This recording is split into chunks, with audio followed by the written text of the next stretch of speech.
Hi there, my name's Noelle. My parents sold my $20 million tech system for $1,700 without asking, without blinking. Then they staged a fake launch using my stolen work, and I showed up just in time to crash it. But that wasn't even the worst part. The betrayal ran deeper than code. Why would the people who raised me treat me like a threat instead of their daughter? What would you have done in my place? Have you ever been betrayed by someone you trusted most? What time is it where you are, and where are you tuning in from? Drop a comment below. I'd love to hear your side. My mother's voice on the phone had that lacquered sweetness I hadn't heard in weeks. Just dinner, honey. We haven't seen you in so long. Your father misses you. It wasn't guilt. It was bait. Still, I said yes. The house looked exactly as I remembered. Too clean, too still, like it had been scrubbed of anything messy or real. The old ranch district in Scottsdale shimmered under early evening heat, and as I stepped through the oversized double doors, I smelled garlic, butter, and manipulation. Janice greeted me like I was a distant relative at a holiday she forgot to cancel. "You look tired," she said, smiling without teeth. My father gave me a sideways pat on the shoulder, his usual half-hearted acknowledgement. Neither asked how my company was doing. The dining room table was set like it belonged in a catalog. Burgundy napkins folded into impossible shapes, crystal glasses gleaming under soft gold light. My favorite, lemon-thyme chicken, sat steaming in the middle like a calculated bribe. They didn't ask about my app, not directly, but my father cleared his throat in that rehearsed way of his. "We've been thinking about your little project," he began, pouring me a glass of wine without looking at me. "It's time to grow it, don't you think?" I felt my shoulders rise. "It's not little, and I've been growing it." Janice chuckled. "Of course, sweetheart, but sometimes help can come from places you don't expect." She smoothed a napkin across her lap. "Brandon Lockhart's been in touch." Brandon, Chase's older brother. I hadn't spoken to either of them in months. Brandon had once tried to fund my system, before I realized he wanted the code, not the vision. "Why would Brandon call you?" I asked, my voice low. My mother tilted her head. "Because he sees potential, and he wants to invest." Thomas reached into his jacket and pulled out an envelope. "He's offering $1,700 to help you scale, with family guidance, of course." 1,700. The number echoed like it was punched into my chest. My eyes dropped to the printed check. My name was on it, but everything about it screamed theft in cursive. "You're joking," I said, blinking. Janice's lips pressed together. "Noelle, you're a brilliant girl, but you get emotional about these things. Don't let pride ruin your chance." That word, girl, sliced deeper than the number on the check. I remembered writing the system's first line of code when I was 13, the night I skipped homecoming just to finish debugging a feedback loop. I hadn't slept. My hands had been shaking from adrenaline. Now they shook again. "You're just a girl, Noelle. Don't throw this away over ego," she said, not kindly. I should have walked out then. Instead, I stayed just long enough to see what betrayal really looked like. Janice reached into a leather folder and slid across a neatly stapled packet. "All we need is your signature. It's a transfer of interest, just formalizing family structure. Protects everyone involved." There were phrases like ongoing contribution, stabilization through partnership, and legacy guidance. The kind of language that sounds supportive until it guts you from the inside out. I didn't speak. I just read. Somewhere in the middle of page 2, the words blurred. I was back in our living room at 17, clutching a state science award, only to hear my father murmur to a neighbor, "Sure, but what about real jobs?" I blinked hard. "I built this," I said quietly, standing up. "Not you, not Brandon, not anyone else." Thomas looked annoyed. "This isn't how adults behave." "No," I said. "It's how ownership behaves." My voice was calm, but I couldn't stop the tremor in my hand as I pushed the contract back across the table. Janice's smile evaporated. "We're trying to help you, but we'll do this with or without your signature." I left my untouched plate, my name on a check, and the smell of my favorite dish behind. Outside, the desert night wrapped around me like truth, dry, unrelenting, honest. I didn't eat that night, but I swallowed the truth. They never saw me as the owner of my own life. I didn't sleep the night after the dinner. My mind wouldn't let me. Every time I closed my eyes, I saw the check, $1,700, mocking years of my life. I kept hearing my mother's voice layered with condescension. Don't throw this away over ego. I hadn't even touched the chicken. By the time the sun slid through the cracks of my condo blinds 2 days later, I had gone from stunned to suspicious. I turned off my phone, let their calls go to voicemail. I needed quiet. I needed to think. Something itched at me. Not just the betrayal, but a deeper crawl beneath it. A wrongness I couldn't shake. So I opened my backup server, something I rarely accessed anymore.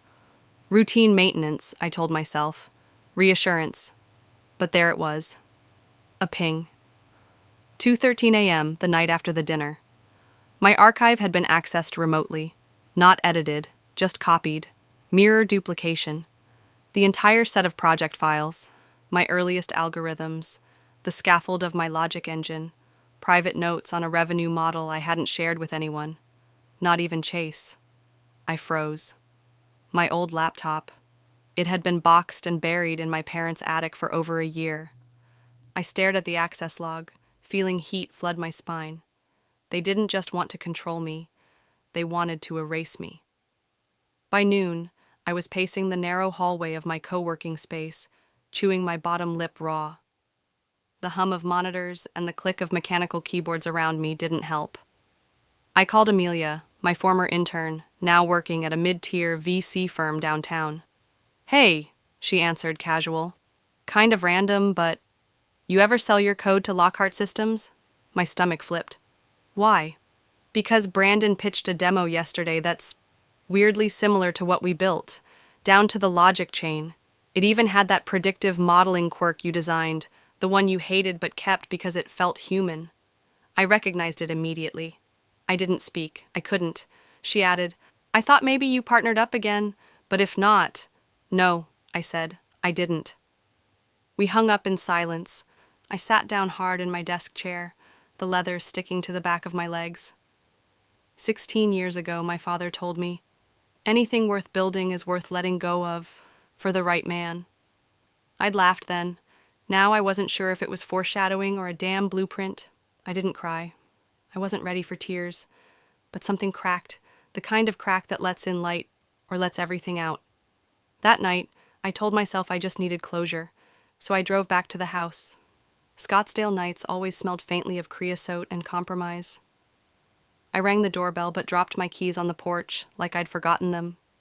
Janice opened the door in her silk robe, brows raised but lips smiling like I was the prodigal child. I think I left my charger in the basement, I said, voice steady. She waved me in without suspicion. Of course she did.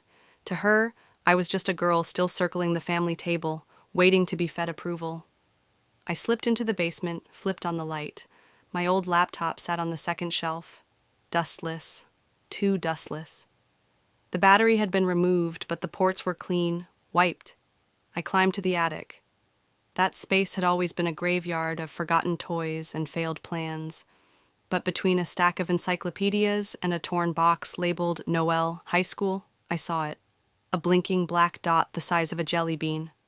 I pulled it out with tweezers from my pocket. A micro camera, SD card still in place. Back in my condo, I slid the card into my reader. The footage came up immediately. Grainy, wide angle, but clear enough. Janice, in gloves, rifling through my boxes. Thomas, lifting my laptop, plugging in a portable drive. Their faces calm, efficient, bored even. I watched myself be stripped down by people who once kissed my forehead goodnight. I saved the footage. Then I opened an encrypted folder, dropped the video in. Then another file. Something I hadn't thought about in years, an NDA. A document I'd jokingly made my dad sign during a family game night when I was in college. Back then, it was a silly formality over my first app, but I'd saved it, digitally time-stamped, legally formatted. You taught me never to trust outsiders, I whispered. I just didn't know you meant me. On my screen, a new folder name blinked into existence: Operation Redemption. The lights of the networking event pulsed against glass walls like static on a screen. I hadn't planned to go. But curiosity is its own kind of poison, and I needed to see what they'd done. I slipped into the back row, careful not to be seen. The last time I'd walked into this space, I was scheduled to keynote. My photo had been on the program. My name had been printed, laminated, and pinned to the speaker badge. Now, it was as if I never existed. The screen above the stage flickered to life. Corwell, a name that meant nothing and everything. Its tagline? Security through simplicity, inspired by family, built on legacy. My mouth went dry. Brandon Lockhart stood under the spotlight, looking every inch the polished CEO in a charcoal blazer, and that smug, unearned confidence I remembered too well. He gestured to slides, my interface, my functions, my code presented like a watered-down TED Talk. He described features I'd developed over years as if they were casual afterthoughts. No mention of me, not once. I wanted to scream. Instead, I stared. My face burned. My hands stayed cold. Afterward, I sat in my car for 30 minutes, staring at my own reflection in the windshield. I looked like a guest at my own funeral. Back at home, I pulled open my laptop and started digging. It didn't take long. Press releases, tech blogs, LinkedIn posts. Corwell, a revolutionary platform founded by Brandon Lockhart, founder, CEO. Every screenshot was mine.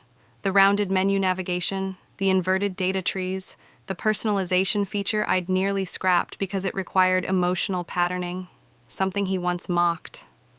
And then, a message pinged in from Lauren, a designer I'd mentored 2 summers ago. Didn't know you handed it over. Congrats. I didn't answer. I stared at the screen until the words blurred. The rage didn't come in a flood, it came in a freeze. A cold, calculated stillness that told me this wasn't just a betrayal. It was a theft so complete, it bordered on psychological warfare. That night, I poured a glass of wine and sat cross-legged on my balcony. The city was quiet, humming in that muted way Scottsdale always did after midnight. I checked my inbox, mostly noise and spam, until a subject line caught my eye. Lockhart Systems unveils Corwell leadership team. I clicked. Brandon's glossy headshot, a glowing description, and then the sentence that stopped my breath. Created in collaboration with Thomas and Janice Lavelle, my parents. My jaw clenched so hard I felt something pop in my neck. Early visionaries, the article called them. The exact phrase I'd used during a college pitch, back when I still believed they believed in me. I remembered that night clearly, me on stage in a borrowed blazer, voice shaking as I said, "My parents were my early visionaries." Afterward, my father had clapped slowly. "Nice fairy tale. Now go get a real job." I hadn't cried then, but now I couldn't tell if the tears were from grief or fury.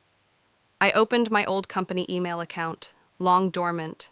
Most folders were empty, abandoned after my first investors fell through, except one, a saved draft. Contingency protocol. I opened it. Inside, a spreadsheet, names, signatures, NDAs from everyone who had ever touched the project, including Brandon from that internship summer. There was also a cease and desist template, templated in cool legalese, half-prepped and time-stamped. I'd written it the week after Brandon ghosted me 4 years ago. Back then, I never sent it. But now? I read the subject line again. I didn't want to go to war, but they'd already declared it. The voicemail played with a sugar-slick tone that made my skin crawl. "Noelle, sweetheart. I hope you're eating. I made your favorite quiche this morning. Anyway, I just wanted to say, we all love you. But if you go public with this nonsense, you'll lose your family." Click. I stared at the ceiling as the words echoed, sticky and sharp. It wasn't the threat that stung. It was the casual cruelty tucked inside motherly warmth, like arsenic in tea. I needed air and answers. I drove across town to my Aunt Claire's cafe, the one with the blue-painted benches and lavender lemonade she swore cured heartbreak. She had always been the rational one, the person I clung to at family dinners when things felt off. Her smile flickered when she saw me. "Noelle, I was wondering when you'd stop by." I slid into the booth. "Tell me you didn't know." Claire didn't answer right away. She wiped down the sugar shaker like it was coated in lies. "Your parents, they just want to protect what they built. They didn't build it.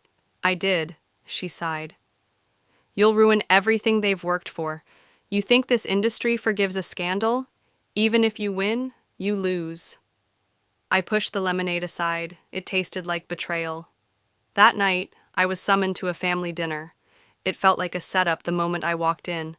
Table already set, Chase already seated, Janice sipping wine like a courtroom actress.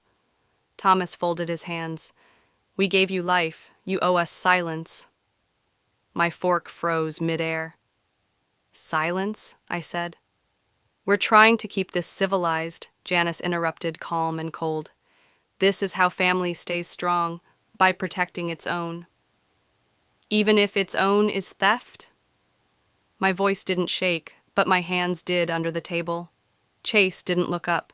He just stared into his plate like it might offer an escape. I stood slowly. "You think this ends with a dinner and a threat?" "Noelle," my father said sharply, "don't make us choose between you and the family's future." I didn't respond. There was nothing left to say to people who'd already decided I was collateral. The next morning, the war began. I woke to 6 missed calls and a dozen texts that started with, "Hey, are you okay?" Never a good sign. Reddit threads, tweets, blurred screenshots of out-of-context Slack messages I hadn't read in years. A blog post titled "The Paranoid Dev Inside Noelle Lavelle's Breakdown" made its way to the front page of HackerBuzz. My phone buzzed nonstop with alerts. I checked server logs. 3 IPs traced back to a shared workspace registered under Chase's startup shell. Cute. They weren't just pushing me out. They were trying to salt the earth behind me. 16 years ago. I'd cried after getting laid off from a startup that went belly up. I was 17. My dad told me I was being dramatic. "That's life, Noelle. Grow up." Now I was grown, and they were still the same. I sat on the floor of my office, surrounded by old prototypes, circuits, and scraps from nights no one else saw. My fingers brushed over the jagged edges of an old USB housing, one I'd designed in college before anyone cared what my code could do. I closed my eyes, then opened my laptop. "If they want war," I whispered, "I'll give them war." The screen lit up. A document flickered into view. Legal Strategy Playbook.x. I hadn't spoken to anyone outside legal counsel in 6 days. Not even the barista downstairs, who used to know my order by heart. Austin felt like a foreign planet compared to the scorched earth I'd left behind in Arizona. But silence isn't the same as surrender. I quietly reopened an encrypted Slack workspace I'd once used during early development. The name still made me smirk. Just us code. It had started as a joke between me and a few former interns. Now it was the base of my digital resistance. I sent out quiet messages to people who used to matter: engineers, designers, a professor who once failed me for rewriting her grading algorithm out of spite. They remembered me. More importantly, they remembered the work. I shared fragments of what I had: source trees, commit logs, old pitch decks dated years before Brandon Lockhart ever said the word Genesis. They were shocked, they were angry, and they started forwarding it. Not to the public, not yet, just to each other. A week later, I woke up to a podcast alert from one of the niche AI circles I used to follow, Behind the Stack. The title stopped me cold. Noelle Bishop, the ghost in the Genesis machine. I pressed play.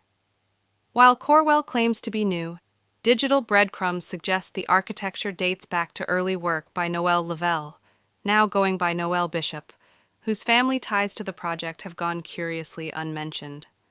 I didn't cry, I didn't smile, I just listened. Still quiet, alert. Then the tweet storm began. Noelle Bishop was the ghost in the machine. Now she speaks. Noelle didn't vanish. She was buried. Even better? Chase tried to deny it. His LinkedIn rebuttal read like a panic attack in Helvetica. Corewell was built on years of collaboration. Claims of sole authorship are misleading at best. The post went viral. It backfired, and it hit mainstream. But glory, even quiet glory, doesn't come untainted.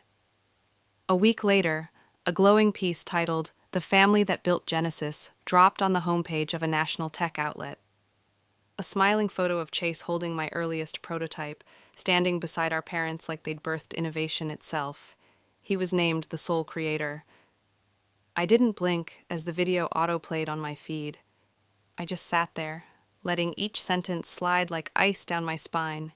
Even the church newsletter got in on it. Hometown son Chase Lavelle leads the future of faith-driven tech. My hands curled into fists. Let them build their palace on lies. I would flip it, brick by brick. 16 years ago, I gave a speech in our school auditorium. Dream big, build bigger. My dad clapped once, slow. Nice fairy tale, he'd said. Well, here comes the monster from under the bed. I met my legal team in a back office near 6th Street. Dim lighting, coffee gone cold.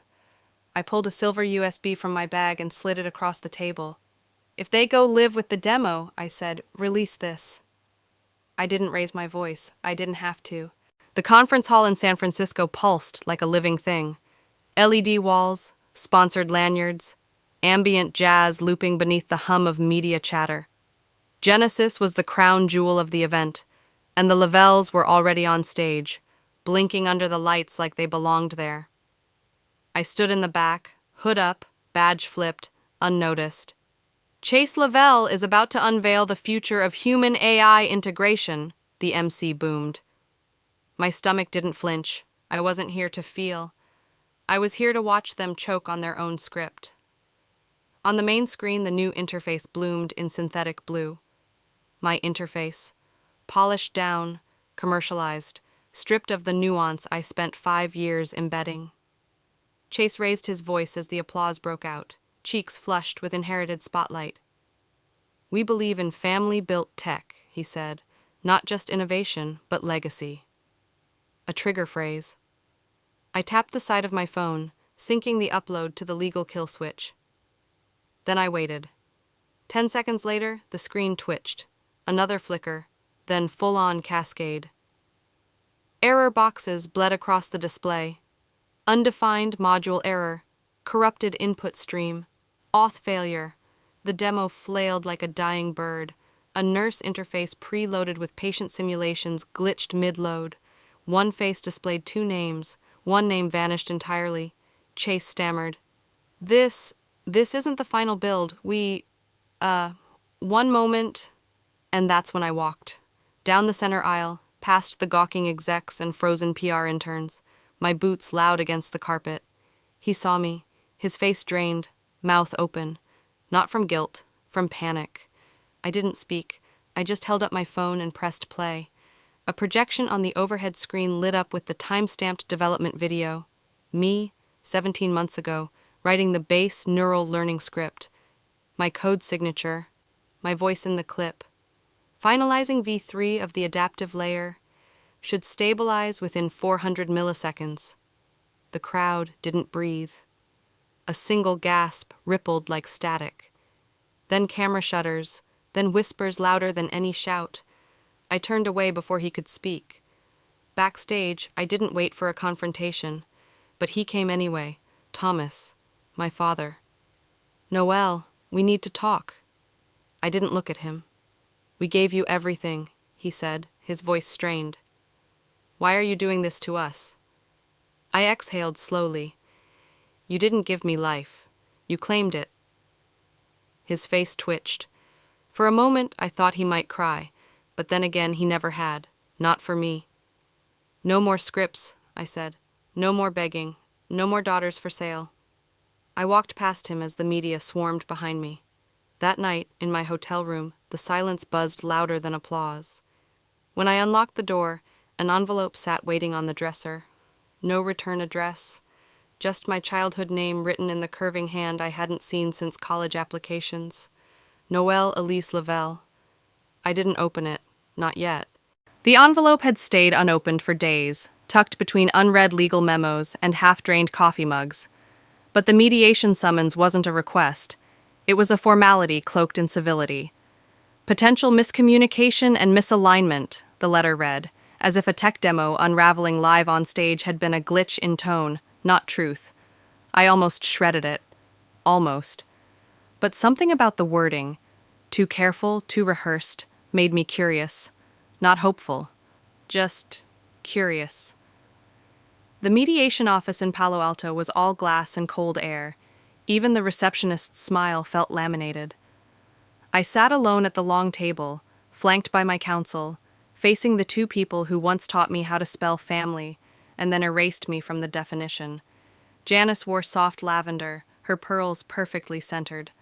Thomas looked older than I remembered, thinner, more calculated in his silences. Their attorneys took the lead, opening with a slide deck titled Restoration Path Forward. I didn't laugh, but it flickered behind my eyes. My father finally spoke. You've made your point, Noelle. The public saw what you wanted them to see. Now let's talk about rebuilding. As a family, I leaned forward slightly. There is no family built on theft. Janice's mascara didn't smudge, even as tears welled. She sniffed. We've made mistakes, but families protect each other. We didn't want to lose you. Then why did you bury me alive? I asked. They looked away. Not out of shame, out of strategy. You're brilliant, my father said, but you've never been a leader. That's why we stepped in. We delayed things, for your own good. He slid another envelope across the table. Different seal, different weight. Inside was a copy of a letter, dated 3 years ago. My name as sole heir to the estate, to the company, to the legacy they twisted into their own script. I let the silence stretch. Then I whispered, You didn't delay it. You stole it. I ripped the paper clean down the center. You don't own my future anymore. Janice reached for my hand, but I stood. She let her fingers drop, slow and theatrical.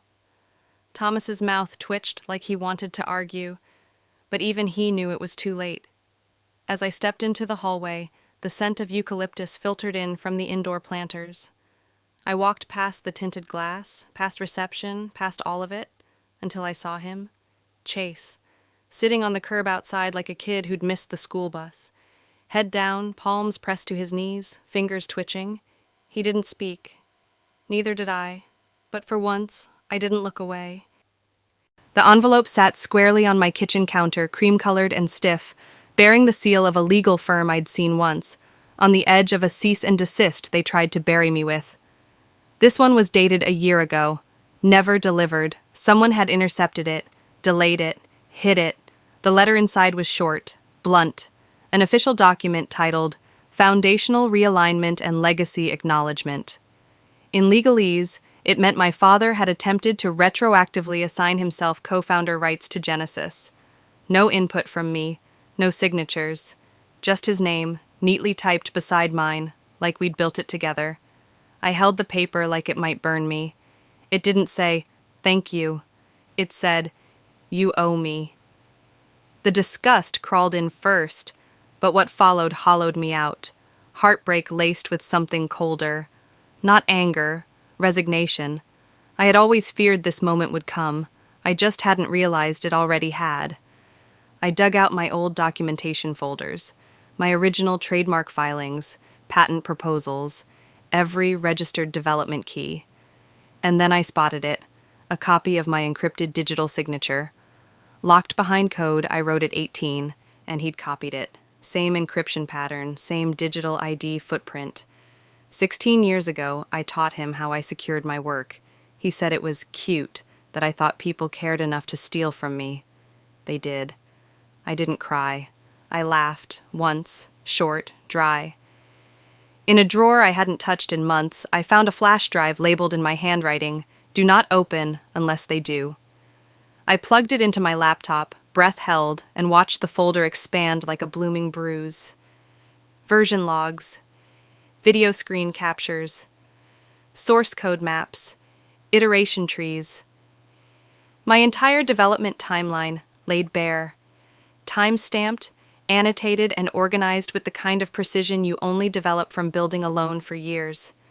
They hadn't just stolen a system. They had stolen a woman's life's work and called it legacy. I copied the folder 3 times, one for my legal team, one for the press, one for everyone else. There would be no threats this time, no public breakdown, no PR spin. There would be evidence. I uploaded the folder to a public archive under a Creative Commons lock. As I watched the progress bar climb toward 100%, my fingers hovered above the final key. Delete. No backups. No more hiding. I wiped the private archive, clean, not for revenge, for clarity. This wasn't about reclaiming something lost anymore. It was about refusing to be written out. My screen dimmed as the upload completed. The city outside blurred into bokeh lights and fogged glass. "This," I whispered, "is how I write myself back in." The courtroom was smaller than I imagined. Quiet, almost reverent. No cameras, no gasps. Just the sound of pages turning and the sharp tapping of a judge's pen against the bench. I didn't sit in the front row. I didn't need to. From the back, I watched as a federal clerk read aloud the final ruling. My name reinstated as sole inventor and originator of Genesis AI. The appeal was denied. Their last legal thread had snapped. Chase didn't show up, neither did Janice. My father sat stiffly, jaw clenched, not looking at anyone. When the gavel dropped, he didn't even flinch. I didn't smile, didn't cry. I simply stood, adjusted the coat over my shoulders, and slipped out the side exit before the attorneys could even breathe in my direction. There was no press conference, no triumphant headline, only silence, and a kind of weightlessness I hadn't felt since I first wrote the seed code that birthed everything. Later that day, I got the email from Janice. No greeting, no sign-off, just one line. "I still don't understand why you're doing this." I didn't reply, not because I didn't have words, but because I was done using them to justify my existence. 16 years ago, I'd stood in our living room, clutching a high school science trophy, and heard her say, "That's nice, but don't let it go to your head." 10 years ago, when I launched my first beta product, Thomas said, "You know these things usually fail, right?" 3 years ago, when I told Chase I'd secured a grant for female-led innovation, he grinned and said, "You're one of the lucky ones." Now I was done explaining luck, or grace, or why silence was no longer a virtue. The next morning, I met Camille and Jonah, 2 of my old interns, at a tiny cafe in the Mission. We didn't talk about lawsuits or headlines. We talked about our new company, real work, honest ambition. The toast wasn't to revenge, it was to creation. We unveiled the name for our next project, Ruth OS, an open-source platform designed to teach coding to girls from low-income schools. I named it after my grandmother, Ruth Lavelle, who once told me, "Build quiet, but never build small." No one cheered. They just nodded, eyes lit with the kind of fire that doesn't burn out quickly. By nightfall, I was back in my studio. The city outside blurred into gold against the bay windows. I opened my laptop and stared at a blank email, addressed to Thomas.Lavelle. At the cursor blinked, waited. I imagined what I could say, what I wouldn't, how none of it would change a thing. Then, slowly, I pressed backspace. One stroke at a time until the screen was clean. Some things don't need to be forgiven to be finished. Sometimes, the greatest victory is walking away without needing anyone to say sorry. I used to believe that justice looked like headlines, public praise, or courtroom applause. But now I know. It's peace.